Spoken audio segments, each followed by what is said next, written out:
Assalamualaikum warahmatullahi wabarakatuh. Waalaikumsalam warahmatullahi wabarakatuh.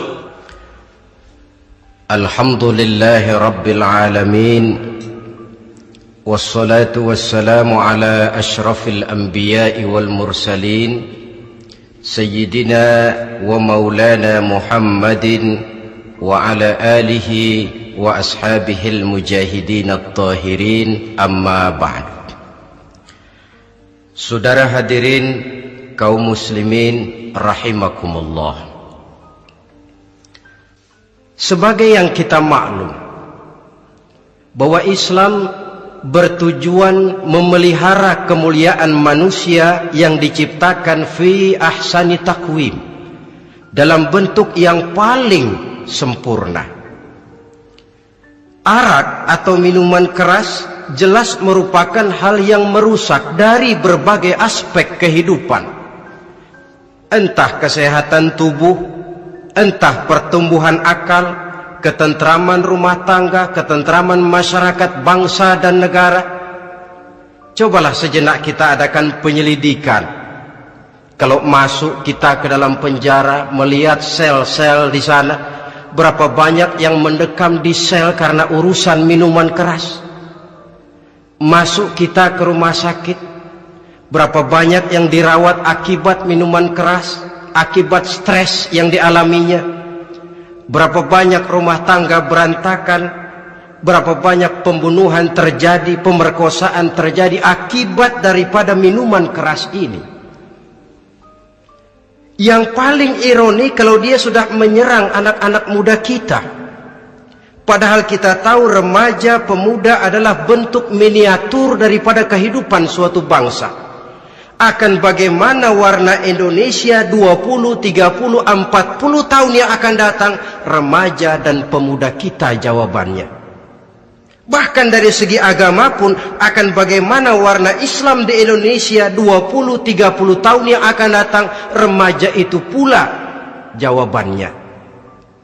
Karena itu tidak terlalu berlebihan kalau saya berkata bahwa untuk menghancurkan Islam di Indonesia ini tidak perlu menghancurkan pondok pesantren, tidak perlu menutup masjid, melarang pengajian, menyegel musola, tidak perlu. Untuk menghancurkan Islam di Indonesia cukup dengan meracuni remaja, pemuda, pemudi Islam di Indonesia. Kalau mereka sudah diracuni, dijauhkan dari agamanya, masalahnya tinggal menunggu pergantian generasi. Maka yang jadi pilot proyek jelas remaja, pemuda, termasuk dengan menanamkan pengaruh minuman keras. Ditanamkan ke tengah remaja kita ini untuk jauh dari tuntunan agama. Hei pemuda-pemuda Islam, kalau kau mau jadi pemuda modern, jangan dekat-dekat ke masjid. Masjid khusus 60 tahun ke atas. Sepertinya di depan masjid itu ada papan pengumuman masjid khusus 60 tahun ke atas. Baca Quran kolot. Seiring dengan itu lalu modernisasi diartikan dengan westernisasi. Kau tidak akan bisa jadi pemuda modern sebelum semua yang datang dari barat kau telan mentah-mentah. Kau harus bisa bergaul seperti orang barat, berumah tangga macam orang barat, makan minum seperti orang barat. Kalau nyanyi lagu barat yang orang lain gak ngerti, kamu juga gak tahu.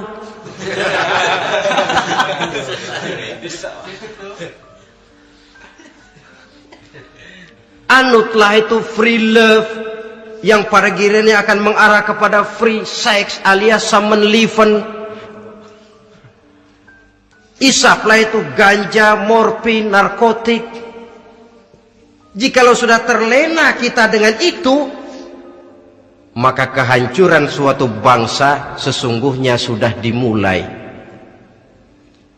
Penyakit minuman keras ini bukan cuma penyakit zaman ini. Masyarakat yang dihadapi oleh Rasulullah Sallallahu Alaihi Wasallam 14 abad yang lalu juga masyarakat yang kemaruk dengan minuman keras. Arab jahiliyah kalau sudah minum arak mabuk, tidak cuma minum, dia mandi pakai arak.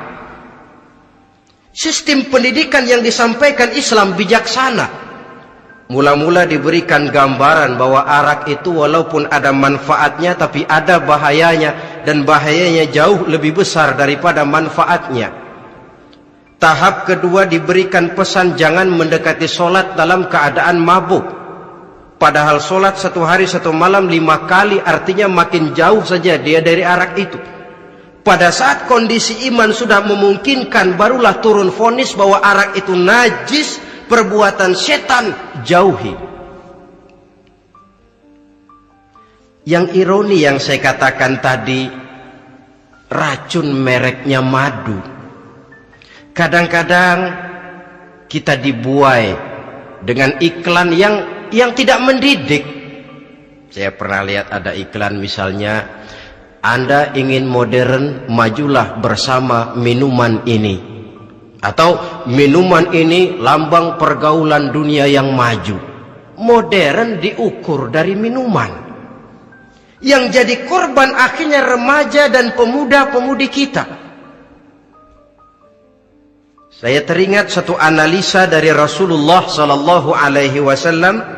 Beliau bersabda, "Inna min asyratis sa'ah." Sesungguhnya di antara tanda-tanda kiamat. Apa kiamat itu? Dalam arti yang umum, kiamat itu saat dimana alam ini hancur, bumi gempa, air laut tumpah ke darat, gunung meletus, planet-planet bertabrakan, lalu semua yang bernama hidup mati. Itu kiamat beneran. Saya nggak mau cerita kiamat beneran, sebab saya sendiri nggak kepengen ngalamin. Yang sering kita ngalami ini kiamat kecil-kecilan, kiamat mini. Apa kiamat mini itu? Hancurnya sendi-sendi kehidupan sosial. Maksiat merajalela, munkarat menjadi-jadi. Yang ma'ruf dianggap munkar, yang munkar malah menjadi ma'ruf. Yang salah disanjung-sanjung, yang benar dicaci maki. Tuntunan dianggap tontonan, tontonan malah jadi tuntunan. Kan kiamat kalau sudah begitu. Penjungkiran nilai. Kenapa hal semacam ini bisa terjadi? Penyebabnya kata Nabi, pertama ayyurfa'al ilmu. Ilmu diangkat oleh Allah. Bagaimana cara Allah mengangkat ilmu dan apa maksudnya itu? Allah mengangkat ilmu itu, saudara, caranya pertama dengan mewafatkan ulama. Makin banyak ulama wafat, makin banyak ilmu ditarik. Yang kedua, kurangnya minat orang untuk belajar agama. Kalau sudah klop macam itu, artinya agama sudah disudutkan ke pojok-pojok kehidupan. Agama cuma sekedar tinggal dekorasi. Agama cuma seminar, cuma kongres, cuma muktamar. Tapi bahwa agama merupakan realita dalam kehidupan, itu tidak pernah terwujud. Kalau ulama sudah tiada, minat orang belajar agama berkurang, maka ajaran Allah tidak lagi didengungkan orang. Dikala itu, wa yudharal jahlu, akan muncullah kebodohan. Nampak kebodohan di mana-mana. Muncul permissive society, masyarakat yang merasa boleh hidup dengan kaedah serba boleh. Tidak ada halal, tidak ada haram. Tidak ada hak, tidak ada batil, semuanya serba boleh. Kalau sudah begitu kondisi masyarakat, terjadilah apa yang dianalisa oleh Nabi. Dikala itu wayabsu zina, zina dikerjakan berterang-terangan. Orang sudah tidak punya malu. Hidupnya sudah pakai prinsip punya kuping, kuping kebo.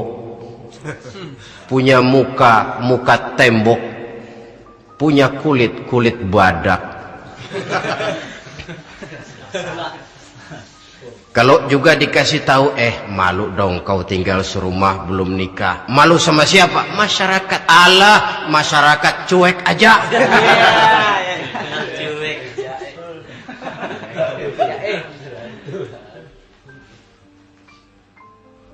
Bukankah realita kalau kita ikuti surat-surat kabar, berapa banyak sudah gadis-gadis bergelimpangan jadi korban, berapa banyak bayi-bayi yang lahir ke alam ini tanpa harus tahu kemana dia mesti manggil bapak, yang akhirnya mengalami keterakisan, dimasukkan ke dalam kantong plastik, dibuang ke tempat sampah. Kalau itu sudah terwujud, muncul efek negatif yang kedua, wa yushrabal khamr, arak, minuman keras jadi kebanggaan. Anak muda belum nyohor kalau belum bisa mabuk. Yang nggak mabuk dianggap kolot, kampungan loh. Bikin malu baru kena segelas saja udah miring, cengeng. Temen kita no hebat sampai nyungsep di got. Yang nyungsep hebat. Ya kalau cuma yang hancur kehidupan pribadi, tapi kalau sudah menyangkut masa depan, yang berarti masa depan suatu generasi adalah merupakan masa depan daripada suatu bangsa. Begitu kerasnya Islam ini melarang minuman keras, sampai bukan cuma sekedar meminumnya saja yang diharamkan, tetapi juga dilarang mengimportnya, memproduksinya, membuka warung yang menjual minuman keras, atau bekerja di tempat penjualan minuman keras. Ada juga yang nyerempet-nyerempet, Pak, kalau sedikit kan nggak apa-apa, nggak mabuk ini. Nah, saya ingatkan hadis Nabi diriwayatkan oleh Imam Ahmad, Abu Daud dan Tirmizi. Nabi bersabda, "Ma askara kathiruhu faqaliluhu haramun." Apa yang banyaknya menyebabkan mabuk, sedikitnya pun tetap haram hukumnya. Memang barangkali mungkin ada manfaatnya, tetapi bahayanya jelas lebih besar ketimbang manfaat yang bisa timbul daripada jenis minuman keras itu sendiri. Dalam hadis lain Nabi pesankan, "Man kana yu'minu billahi wal yawmil akhir fala yaq'udu ala ma'idatin taduru 'alaiha al-khamru." Siapa yang beriman kepada Allah dan beriman kepada hari akhirat, jangan dia duduk di dalam satu pertemuan yang di dalam pertemuan itu diedarkan minuman keras. Masuk ke dalam lingkungan macam itu saja tidak diperkenankan. Kenapa? Asyariku fi syarri syarrun. Bersekutu dengan kejahatan, jahat juga hukumnya. Semalam kamu mabuk ya? Enggak, temen, saya cuma ngebeliin aja kok. Apalagi ngebeliin.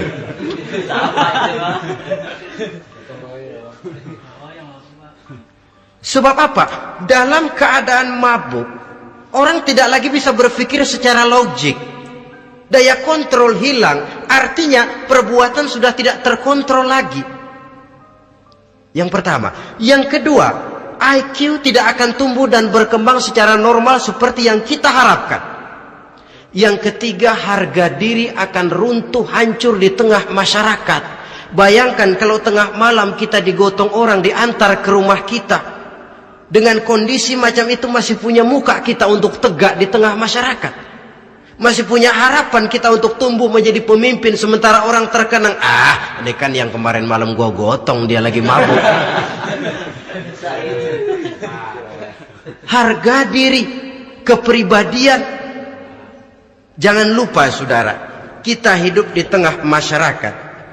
Masyarakat itu punya hukum yang tidak tertulis, tapi lebih kuat dan lebih kejam daripada hukum tertulis. Orang bilang, sekali arang tercoreng di dahi, seumur hidup orang akan tetap ingat. Makanya Rasulullah dalam hadis memberikan tamsil untuk adik-adik remaja muslim ini, masalul mu'min kamasalin nahli. Perumpamaan orang yang beriman itu persis seperti tawon. Mentalitas orang mukmin persis tawon. Apa mentalitas tawon? Kalau kita ngaji bab tawon, kita renungi apa keistimewaan tawon. Saya lihat-lihat, ternyata tawon itu punya 4 keistimewaan. Pertama, tawon itu yang dihisap selalu saripati bunga. Bagus makanannya. Belum pernah tawon keliru makan. Saya belum pernah dengar kok ada tawon makan tahu.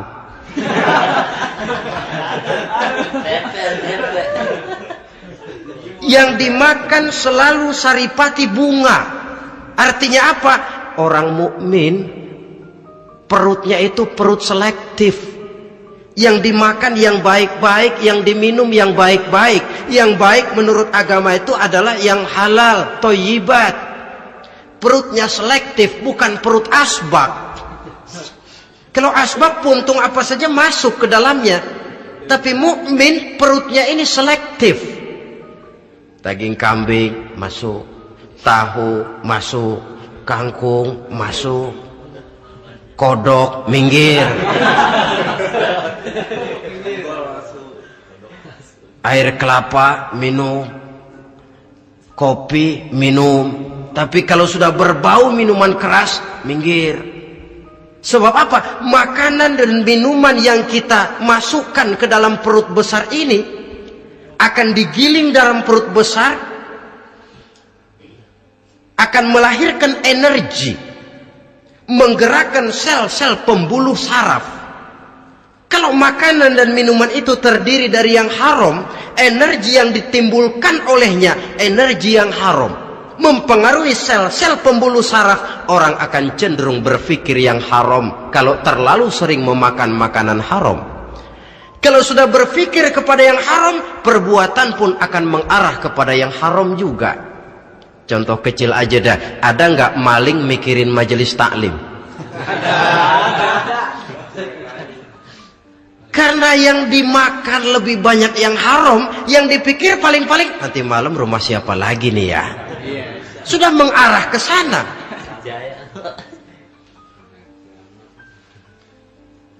Saripati bunga yang dimakan tawon itu. Lalu tawon yang kedua saya lihat yang dikeluarkan selalu madu. Artinya apa? Orang mukmin itu kalau dia berkata, perkataannya mengenakan orang. Kalau dia berbuat, perbuatannya membawa manfaat bagi orang. Kalau kakinya melangkah tentu ke tempat yang ada gunanya. Yang dikeluarkan madu, bukan racun. Indah tawon itu. Yang ketiga, tawon saya lihat kemanapun dia hinggap tidak ada dahan patah. Artinya apa? Orang mukmin dimanapun dia tinggal, kemanapun dia pergi, pantang jadi biang kerok buat lingkungannya, pantang menimbulkan kerusuhan dan keonaran. Tidak ada cabang patah dimanapun tawon hinggap. Tapi juga yang keempat, saya lihat-lihat tawon itu jangan coba-coba diusik. Satu kali dia diusik, kemana orang lari? Nyilem masih ditungguin. Tawon. Tapi kalau nggak diusik, nggak ada tawon usil ke pasar nyariin orang. Ketika dia diusik, inilah saatnya saya harus mempertahankan kehormatan diri saya. Dia pun bangkit. Artinya apa? Orang mukmin tidak boleh nyari-nyari musuh. Tapi ketemu musuh tidak boleh lari. Musuh jangan dicari, bertemu pun jangan lari. Mentalitas orang mukmin seperti tawon. Yang dimakan baik, yang dikeluarkan baik. Kemana dia tinggal tidak menimbulkan keonaran buat masyarakat, tapi juga sanggup menjaga dan mempertahankan kehormatan dirinya.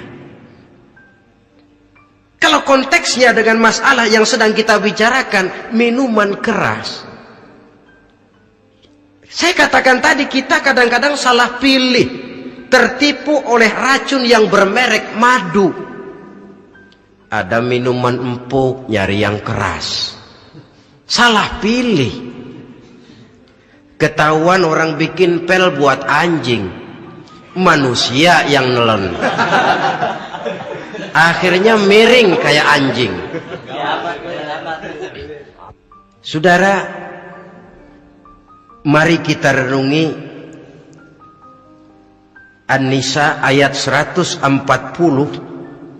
Allah Subhanahu wa taala mengingatkan, "Qad nazzala 'alaikum fil kitabi an idza sami'tum ayati Allahi yukfaru biha wa yustahza'u biha fala taq'udu ma'ahum hatta yakhudu fi haditsin ghairi innakum idzam misluhum." Sungguh, kata Allah, telah diturunkan kitab Al-Quran ini kepada kamu, yang apabila kamu dengar ayat-ayat Allah itu diingkari orang, diejek-ejek orang, fala taq'udu ma'ahum, jangan kamu duduk bersama orang-orang semacam itu. Bagaimana mengejek ayat-ayat Allah? Misalnya, tahu kalau minuman keras itu diharamkan, tapi masih minum juga, itu kan mengejek ayat namanya. Duduk di majelis semacam itu dilarang oleh Quran. Kenapa? Innakum izam misluhum. Kalau kamu juga duduk di majelis semacam itu, kau dan mereka sama saja, kata Quran. Sama saja. Tahu kalau minuman yang memabukkan itu diharamkan agama, tapi diminumnya juga mengejek ayat Allah. Duduk di tengah kelompok mereka berarti ikut mengejek ayat Allah. Dekat saja pun jangan, entahlah lagi sampai meminumnya. Maaf, bukankah Allah menurunkan Al-Quran kepada manusia? Kata Imam Al-Ghazali, persis, maaflah, seperti gubernur berkirim surat kepada Pak Lurah. Dalam suratnya Pak Gubernur bilang, Pak Lurah, tolong carikan tanah di daerah Kebayoran untuk sekolah 6.000 meter. Pak Lurah dapat surat dari Pak Gubernur, bangga bukan main. Itu surat sore, pagi, siang, malam dibaca. Ditaruh di tempat yang tinggi. Diberikan minyak wangi, mau diambil dicium dulu. Dibawa dengan penuh hormat dan hati-hati. Tapi tanah yang dipesan Pak Gubernur tidak dicari-cariin. Penghargaan macam apa ini? Nanti gubernur cek, Pak Lurah, siapa? Sudah terima surat saya? Sudah Pak, sudah. Bagus. Lalu bagaimana? Aduh Pak, surat Bapak sore, pagi, siang, malam saya baca. Bagus. Apalagi Lurah? Surat Bapak saya taruh di tempat yang tinggi Pak. Saya pakaiin minyak wangi. Mau saya ambil, saya cium dulu. Saya bawa dengan penuh hormat dan hati-hati.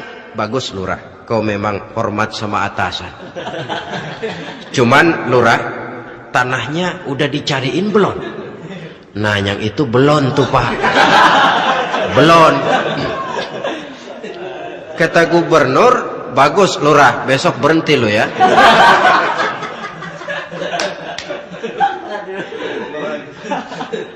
Membacanya memang penting, al-muta'abbad bitilawatihi, beribadah dari sebab membacanya. Tapi setelah kita baca, kita tahu isinya, what next?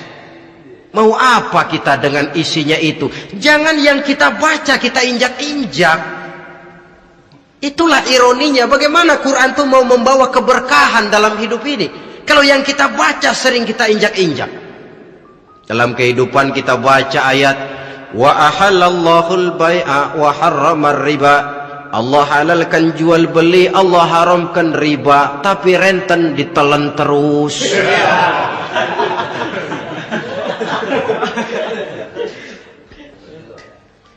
Kita baca ayat, wa'tasimu bihablillahi jami'an wa la tafarraqu. Berpegang teguhlah kamu kepada tali Allah, jangan bercerai-berai. Tapi sesama muslim pelotot-pelototan jalan terus. Janganlah yang sesama muslim kadang-kadang yang mengklaim dirinya sebagai pemimpin Islam kelihatannya juga sikut-sikutan jalan terus.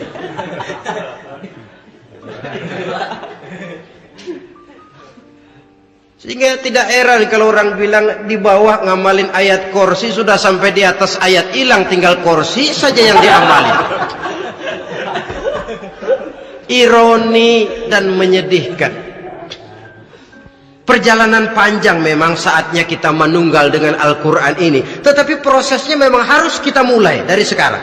Perkara kapan proses ini selesai, itu bukan masalah kita. Tapi bahwa kita sudah memulai suatu proses, itulah yang diharapkan. Hadirin yang saya hormati,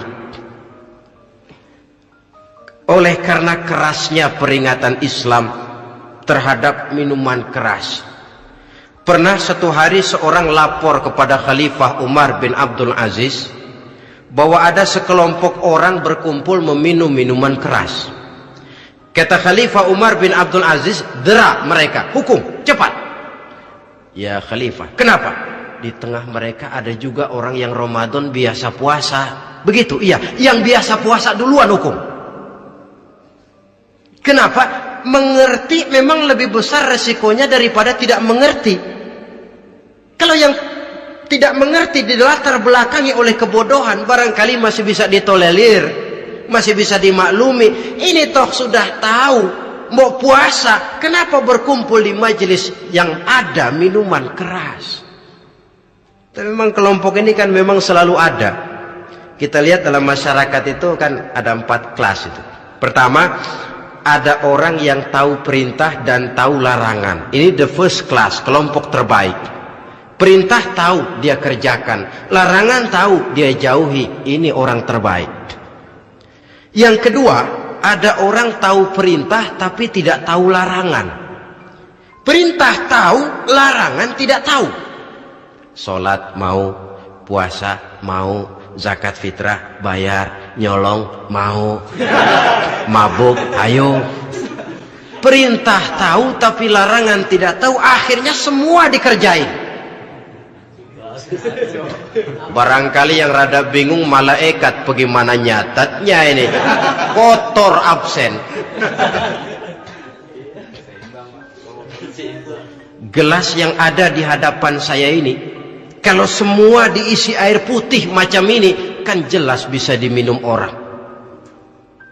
Kalau semua diisi bensin, jelas bisa diminum motor. Tapi kalau separuh diisi air putih, separuh diisi bensin, kacau. Kalau gelas yang ada di hadapan saya ini sepenuhnya diisi air putih, jelas bisa diminum orang. Kalau sepenuhnya diisi bensin, juga jelas bisa diminum motor. Yang repot kalau separuh diisi air putih, separuh diisi bensin. Kacau statusnya. Orang minum mabuk, motor minum pun mogok. Dijual juga tidak laku barang campuran. Inilah makna pernyataan Allah, wala talbisul haqqa bil batil. Jangan kamu campur adukan antara yang hak dan yang batil. Perintah dikerjakan, larangan pun dikerjakan juga. Kelompok ketiga, ada pula manusia yang tahu larangan tapi tidak tahu perintah. Larangan tahu tapi perintah tidak tahu. Jahat sama tetangga tidak, mencuri tidak, mabuk tidak, zina tidak, sholat tidak, puasa tidak, polos. Semua serba tidak. Dan yang terakhir, kelompok keempat, perintah tidak tahu, larangan pun tidak tahu. Ini masuk kelompok makhluk gratis. Misalnya kambing, ayam, kerbau, itu kan makhluk-makhluk yang memang perintah tidak tahu, pun larangan juga tidak tahu. Nah, dalam hubungannya dengan ini, saya mengajak, marilah kita berusaha sekuat mungkin menjauhkan diri dari minuman keras yang jelas bahayanya dengan hidup tidak jauh dari bimbingan agama. Hadirin kaum muslimin rahimakumullah. Kawan seiring dan sejalan dari minuman keras, judi namanya. Saudara kembar barangkali. Yang satu sering menimbulkan yang lain, tetapi bukan tak jarang keduanya berjalan berdampingan. Posisi judi dan arak ini dalam Quran sama bahayanya. Apa sebab? Mentalitas judi adalah mentalitas sirkeless, lingkaran setan. Artinya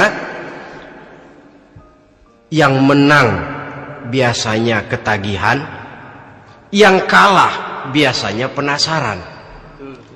Ini yang menyebabkan orang tidak mau berhenti.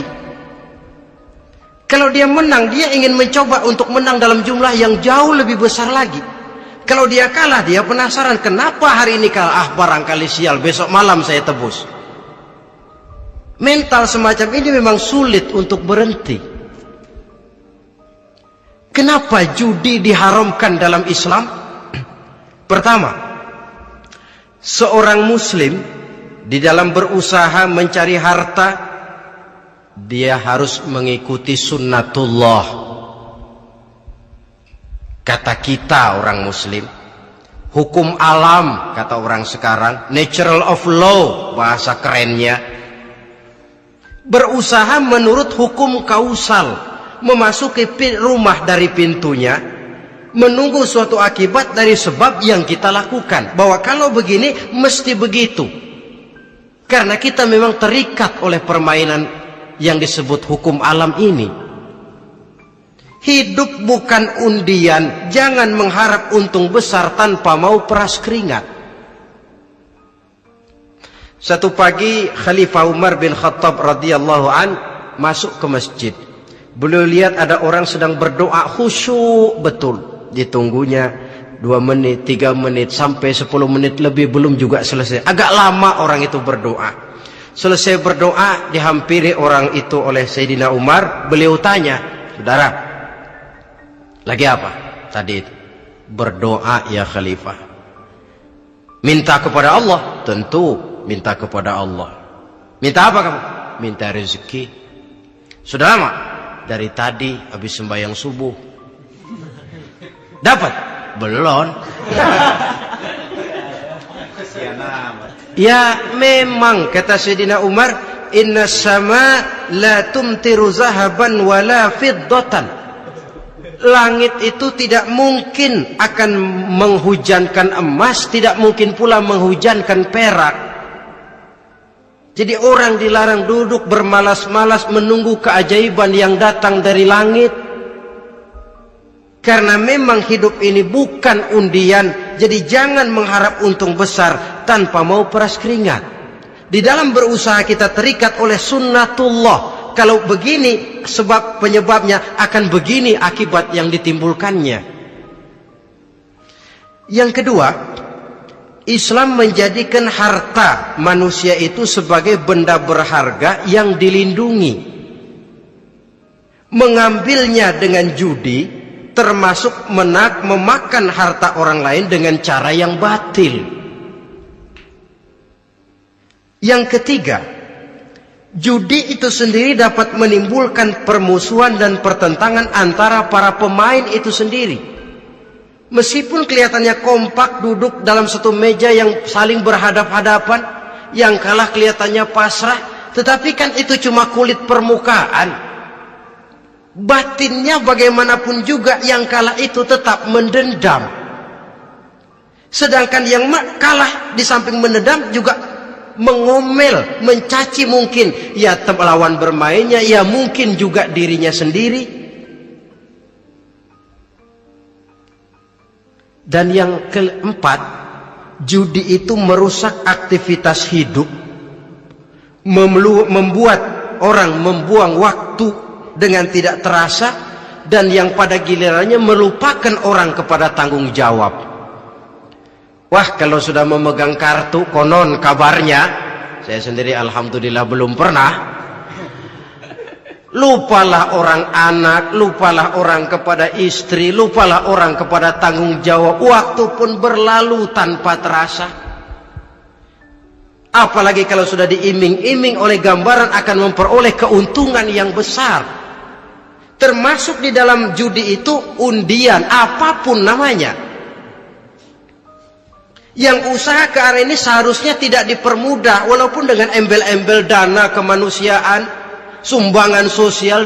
Saya tidak begitu yakin, saudara, bahwa bangsa Indonesia ini sudah begitu menipis rasa kemanusiaannya sehingga untuk berlaku sosial mesti diimbangi dengan hadiah sekian juta rupiah.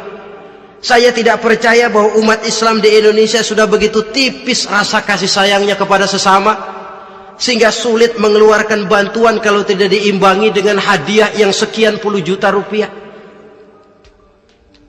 Yang saya khawatir apa? Pada gilirannya di negeri ini akan makin banyak penghayal-penghayal kelas berat, tukang-tukang lamun kelas tinggi, yang hidup cuma ngumpulin jikalau. Jikalau, andai kata, umpama misalnya orang sudah kemana-mana kita masih menghitung jikalau.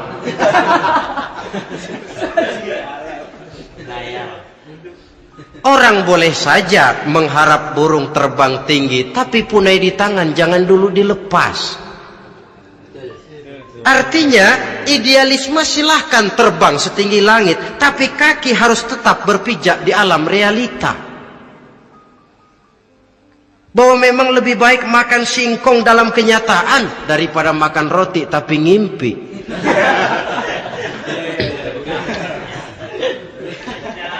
Kadang anaknya menangis, Pak minta jajan, ada uang 200 rupiah. Sudahlah sabar, kau jangan jajan, nanti bapak beliin kalau tembus 100 juta nih. Akhirnya yang 100 juta tidak, anak pun kelaparan. Bukankah akan jadi masalah bagi semuanya? Belum lagi rasa sayang kepada harta yang sudah dia miliki, entah itu tanah, rumah, kendaraan. Kalau sudah kadangkala di meja judi, hilang rasa sayang kepada benda itu. Ada rumah-rumahnya dilelang, ada kendaraan-kendaraan jadi taruhan, ada jam tangan pun copot tanpa terasa. Maka berapa banyak rumah tangga berantakan, istri minta cerai, orang jadi nekat merampok, orang jadi nekat mencuri, korupsi kalau dia pejabat. Akibat apa ini? Pengaruh yang namanya judi. Saudara kaum muslimin, ma'asyiral muslimin rahimakumullah. Itu sebabnya di dalam surah Al-Maidah ayat 90 Allah menekankan, innamal khamru wal maisir wal ansab wal azlam rijsun min amali syaitan fajtanibuhu la'allakum tuflihun. Sesungguhnya arak, judi, berhala, mengundi nasib itu rijsun. Ya Allah, jarang benar Quran menggunakan kalimat rijsun. Rijsun ini sudah merupakan puncak kekotoran. Bapak moyangnya najis, itu rijsun. Rijsun, kotor. Sudah kotor ditambah pula min amali syaitan, pekerjaan setan. Fajtanibuhu, jauhi. Jangan sampai main, dekat saja tidak boleh, jauhi. La'allakum tuflihun, jikalau kamu mau menjadi orang-orang yang beruntung. Sejarah tidak pernah mencatat ada orang jadi miliuner karena judi. Sejak David Rockefeller sampai Aristotle Onassis, orang-orang kaya top di dunia, mereka kaya bukan karena judi, tapi karena kemauan peras keringat, banting tulang, mau memulai sesuatu dari kenyataan yang real di depan mata. Sebab apa? Hidup ini memang perjuangan.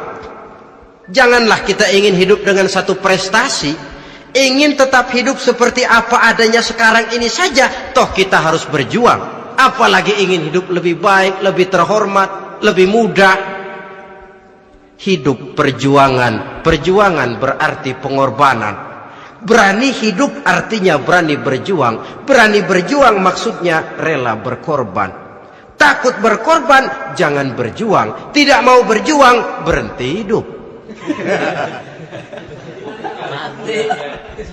Itu logika. Dan bagaimanapun saya yakin lebih baik berkorban daripada menjadi korban. Kalau sekarang kita berkorban, peras keringat, banting tulang, berusaha secara sunnatullah untuk menghidupi anak, istri, keluarga, pada satu saat kita tidak akan menjadi korban kebrutalan anak-anak kita sendiri kalau mereka dibesarkan dan tumbuh berkembang oleh hasil yang diperoleh dari meja judi. Ayat 91 Al-Maidah ini lebih memperkuat lagi. Kalau itu arak, judi, berhala, mengundi nasib adalah perbuatan setan, sebenarnya setan mau apa sih? Ayat 91 menegaskan, innama yuridu syaitanu ayyuqi'a bainakumul adawata wal baghdha'a fil khamri wal maisir. Yang dimaui setan itu tidak lain supaya dengan arak dan dengan judi timbul rasa permusuhan, sikap memusuhi, saling marah di antara kamu. Coba, biasanya dalam meja judi sudah loyo, waktu juga sudah berlarut-larut. Yang menang mau berhenti, apa yang kata yang kalah? Berhenti dah, gue wacok loh. Enak bener, gue lagi kalah, lo berhenti. Coba, kira-kira kapan akan selesai permainan? Akan timbul permusuhan, akan timbul rasa dendam kesumat yang ditanamkan oleh setan. Karena memang baik arak, baik judi, baik berhala, baik mengundi nasib, itu semua permainan-permainan setan yang diberikan kepada kita untuk kita ikut andil bermain di dalamnya. Tatkala kita ikut terkena jerat setan, tertawalah mereka. Kenapa? Oh, makin banyak teman saya di neraka. Maaf, setan itu kan sudah tahu vonisnya. Ketika dulu dedengkotnya yang namanya iblis terusir dari surga, itu bikin semacam perjanjian dengan Allah. Tuhan, kenapa iblis? Gara-gara Adam saya terusir dari surga. Maka sejak saat ini Adam dan seluruh keturunannya adalah musuh bebuyutan saya. Saya akan gelincirkan mereka dari jalan. Silahkan iblis, goda mereka, tapi kau tidak akan mungkin bisa menggoda mereka kalau hamba-hambaku itu menjadi hamba yang ikhlas. Hanya hambaku yang ikhlas yang tidak mungkin kamu goda, yang lain barangkali bisa. Sejak saat itulah iblis memproklamirkan permusuhan, dan dia sudah tahu betul vonisnya neraka. Tugas dia sekarang bagaimana mengumpulkan teman sebanyak-banyaknya ke dalam neraka. Hamba Allah saja yang tidak tergelincir kepada minuman keras dan judi. Hamba Allah yang ikhlas itu bagaimana? Yang ikhlas menjadi hamba Allah dalam arti kata dan perbuatannya memang mencerminkan bahwa dia hamba Allah. Maaf, di zaman sekarang ini kan banyak orang cuma berkata saya hamba Allah mulutnya, tapi perbuatannya membuktikan dia hamba setan, hamba dunia, hamba harta, budak jabatan, budak nafsu. Tidak sesuai antara ucapan dan perbuatan. Sebab itu kata-kata hamba Allah kalau keluar dari mulut manusia itu murah, soalnya ngaku siapapun bisa, tapi diakui atau tidak, ini yang kita belum tahu. Ada juga orang berdalih, saya akan masang kalau dapat nanti mau nyumbang masjid. Barangkali aja kalau nyumbang masjid disoriin dikit sama Tuhan.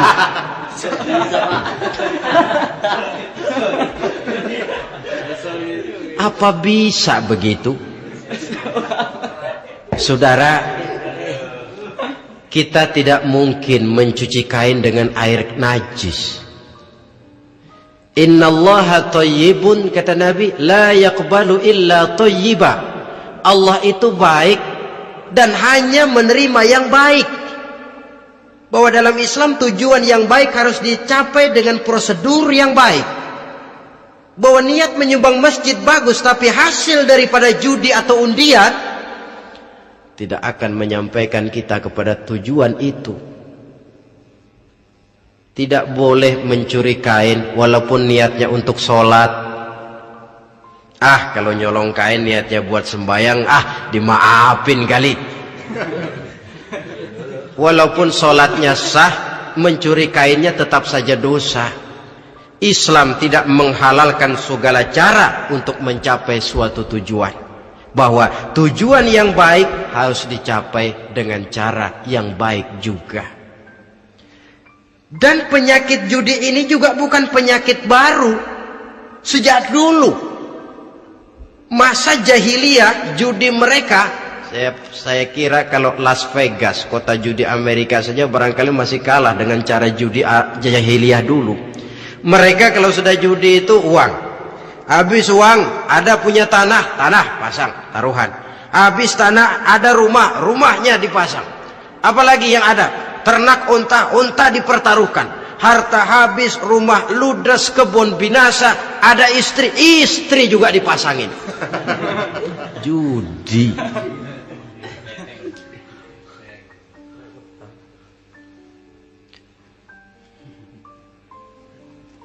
Kita sebagai muslim, oleh Al-Quran dijelaskan orang yang mempunyai dua tujuan hidup. Pertama, tujuan jangka pendek. Yang kedua, tujuan jangka panjang. Tujuan jangka pendek, dunia dan seluruh isinya. Tujuan jangka panjang adalah akhirat dan ridho Allah. Ini yang terpantul dalam doa setiap kita. Rabbana atina fid dunya hasanah wa fil akhirati hasanah. Tercapai tujuan jangka pendek fid dunya hasanah, dan tujuan jangka panjang wa fil akhirati hasanah. Untuk mencapai tujuan jangka pendek, merangkul dunia dan seluruh isinya, apa yang jadi modal utama? Pertama, pendidikan. Makin tinggi jenjang karier pendidikan yang kita tempuh, rasa-rasanya makin mudah menjangkau dunia dan isinya. Yang kedua, pengalaman, tenaga expert masih tetap diperlukan. Makin banyak pengalaman, makin mudah menjangkau dunia. Yang ketiga, dan ini ada tapi tidak bisa dijadikan pegangan, faktor nasib, faktor kebetulan ada, tapi tidak bisa dijadikan pegangan mutlak. Pendidikan, pengalaman, ingin menjangkau fid dunya hasanah, ini modal utama. Lalu untuk mencapai fil akhirati hasanah, prestasi ibadah. Bagaimanapun tinggi pangkat dan jabatan kita, bagaimanapun banyak gelar kita sandang, tanpa prestasi ibadah, nol besar kita dalam pandangan Allah. Itu sebabnya kita sholat. Jadi tidak beralasan kalau orang ditanya, kenapa sih kamu nggak sholat? Tetangga saya sholat melarat terus. Memang sholat itu bukan untuk mencari uang kok. Kalau ada orang yang rajin sholat, rezekinya kelihatan lancar, itu cuma sekedar persekot. Uang muka, cashnya tetap di akhirat nanti. Efeknya apa? Karena kita punya tujuan jangka panjang, mengharap ridho Allah di akhirat, cara kita mencapai tujuan jangka pendek dibatasi oleh pertanyaan, Allah ridho apa enggak? Kita cari uang, tapi pertanyaan pokok, Allah ridho enggak cara ini? Kita mengejar kedudukan, tapi Allah ridho enggak dengan cara ini? Ini yang menyebabkan kita lantas tidak lalu menghalalkan segala cara. Yang penting tujuan tercapai cara apapun halal, PKI. Kan cuma PKI yang berprinsip asal tujuan tercapai cara apapun halal. Dan kita sudah sepakat PKI dan seluruh ajarannya tidak berhak hidup di bumi Pancasila ini. Cuma jangan sekedar PKI-nya dikutuk tapi ajarannya dipakai.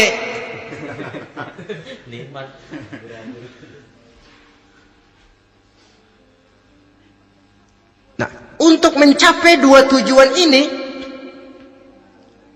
Islam mengajarkan sistem keseimbangan. Sehingga Nabi sabdakan, "I'mal lidunyaka ka'annaka ta'ishu abada, wa'mal li akhiratika ka'annaka tamutu ghada." Bekerjalah buat duniamu seolah-olah kau akan hidup untuk selamanya, tetapi bekerjalah untuk akhiratmu seolah-olah kau akan mati besok. Jadi kalau kita sudah sholat menghadap Allah, usolli fardul maghrib, Allahu Akbar, ingat seolah-olah kita akan mati besok supaya timbul khusyuknya.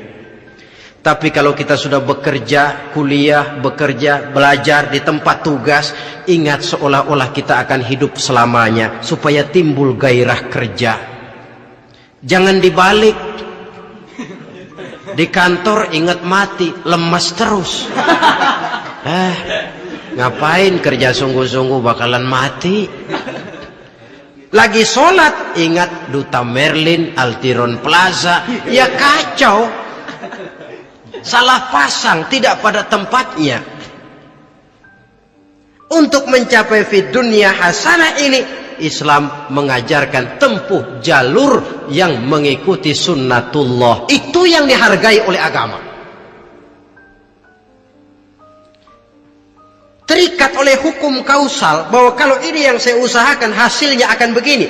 Perkara nanti hasil tidak seperti yang kita harapkan, baik sangkalah kita kepada Allah. Sebab kita tidak tahu rahasia apa di belakang itu.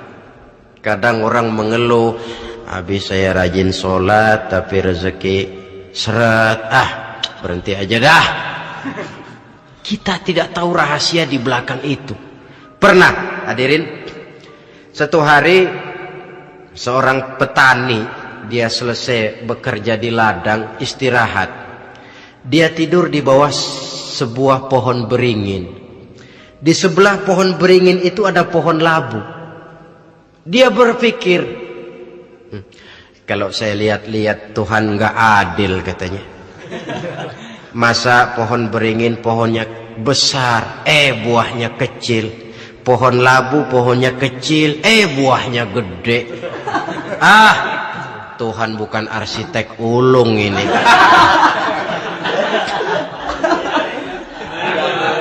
Mestinya supaya enak dilihat, beringin yang pohonnya besar buahnya sebesar buah labu.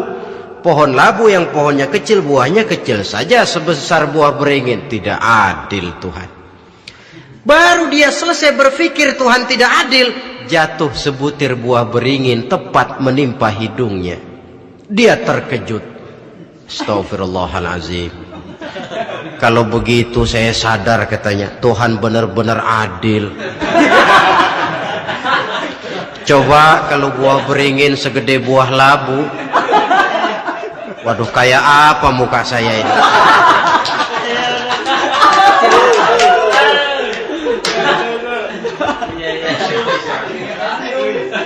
Baru terbuka pandangan matanya setelah berhadapan dengan kenyataan. Baru keluar respek. Allah benar-benar adil. Padahal semenit yang lalu dia masih berkata, Tuhan bukan arsitek ulung. Tapi semenit kemudian setelah berhadapan dengan kenyataan yang real dia hadapi, wah Allah benar-benar adil.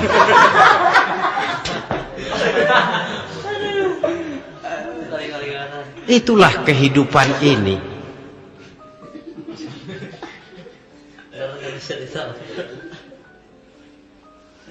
Saudara hadirin yang saya hormati, karena itu baik arak, baik judi, dua-duanya merupakan bahaya laten yang tidak hanya mengancam kehidupan agama, tetapi juga masyarakat, bangsa dan negara, apalagi kalau sudah jatuh kepada generasi penerus.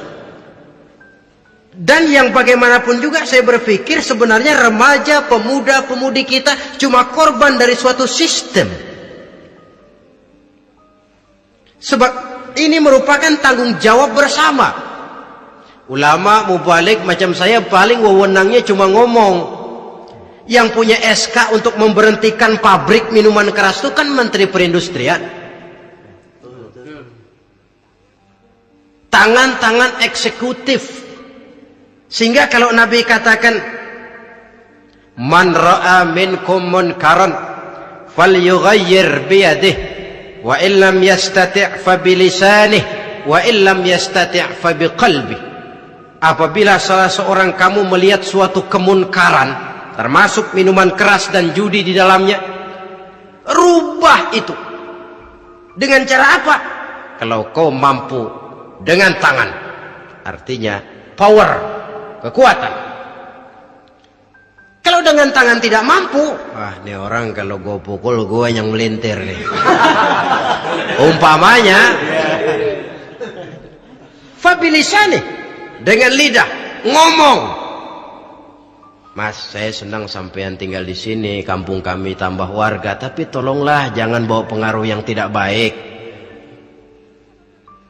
Kalau ternyata bicara pun tidak berani, fabiqalbi, cukup dalam hati, sekurang-kurangnya tidak ikut membenci kemungkaran dalam hati, itulah kadar iman yang paling lemah. Ini secara umum. Tapi kalau hadis ini kita mau adakan semacam, katakan description of job, bahasa kerennya, kita adakan pembagian tugas. Siapa yang harus merombak kemungkaran dengan power? Penguasa, pemerintah, sebab dia punya aparat. Siapa yang merombak kemungkaran dengan lidah? Ulama, kiai, mubalik, ngomong. Siapa yang hanya mengubah kemungkaran dalam hati? Kita umumnya rakyat lemah ini, yang mau ngomong nggak berani tapi hati pegel. Nah, kalau sudah ada pembagian tugas semacam itu, insya Allah masing-masing akan berjalan pada relnya, dan pada akhirnya selamatlah kita, bangsa Indonesia, umat Islam pada khususnya, dari bahaya, baik bahaya minuman keras maupun bahaya judi. Menyelamatkan bangsa, dan yang lebih lagi menyelamatkan masa depan kita. Sekianlah saudara pertemuan kita pada saat ini. Mudah-mudahan ada manfaatnya. Terima kasih atas segala perhatian. Mohon maaf atas segala kekurangan. Usikum wa nafsi bitaqwallah. Wassalamualaikum warahmatullahi wabarakatuh.